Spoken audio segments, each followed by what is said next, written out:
ఇక సబ్జెక్ట్ లో పోయినప్పుడు మీరు అడిగినట్టు యాన్యువల్ ఫ్యాట్ కలిసినట్టు ఆధారాలు లభించలేదు కాబట్టి మా వాళ్ళ మీద కేసులు బుక్ కాలేదు కాబట్టి, అంటే వైవి సుబ్బారెడ్డి గారి మీద, భూమన కరుణాకర్ రెడ్డి గారి మీద కేసులు బుక్ కాలేదు కాబట్టి మేము తప్పు చేయనట్టే అని చెప్పి జగన్మోహన్ రెడ్డి గారు చెప్తున్నారు.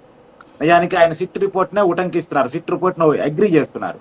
అలాగే సిట్ రిపోర్ట్ ఆధారంగా సరే యాన్యువల్ ఫ్యాట్ అనేది ఒకటి వివాదాస్పద అంశం పక్కన పెట్టేస్తే, రసాయన పదార్థం అసలు నెయ్యి కానీ ఇందాక మీరు అన్నారు నకిలీ నెయ్యి అని, అలాంటి నెయ్యితోటి లడ్డూ ప్రసాదం తయారు చేశారు. అది కూడా 68 లక్షల కేజీల రసాయన పదార్థాలు వాడి దాదాపు 20 కోట్ల లడ్డూలు తయారు చేశారు. దాదాపు 250 కోట్ల కుంభకోణానికి పాల్పడటం జరిగింది.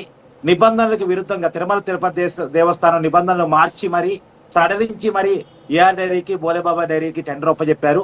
మామూలుగా అయితే తిరుమల తిరుపతి దేవస్థానం నిబంధనల ప్రకారం ఏఆర్ డైరీ టెండర్ ఒప్పజెప్పడానికి ఉండదు. 4 లక్షల పాల సేకరణ కెపాసిటీ ఉండాలి. కానీ ఆ నిబంధన ఏమో ఎత్తేశారు. 250 కోట్ల టర్న్ ఓవర్ ఉండాలి, దాన్ని 150 కోట్లకి సడలించారు. ఇలా నిబంధనలు మార్చి కొన్ని ఎత్తివేసి మరి ఏఆర్ డైరీకి టెండర్ ఒప్పజెప్పారు.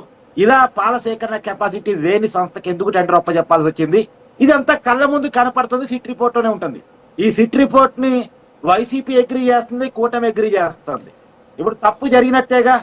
ఇప్పుడు రాజుగారు నేనేమంటానంటే, ఒక మనిషిని పొడిచారు, కత్తితో పొడిచారని మనం ముందు అనుమాన పడ్డాం, తర్వాత చాకుతోనే పొడిచారని తేలింది.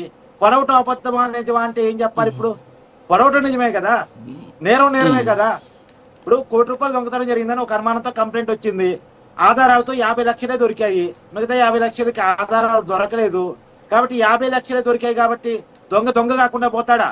నేను దొంగని కాదండి అని కోర్టులో పిటిషన్ వేసుకుంటే, అంటే ఇక్కడ ఒకటిలేండి, అంటే ఇక్కడ కొన్ని అంశాలని మనం చూడాలి.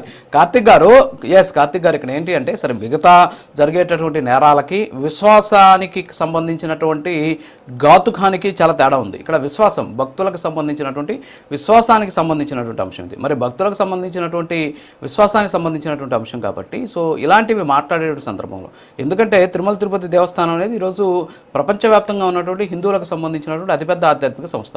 మరి అందులో జంతువుల కొవ్వు కలిపినటువంటి నెయ్యిని లడ్డూల తయారీలో వినియోగించారు అని చెప్పేసి మనం మాట్లాడుతున్నాం.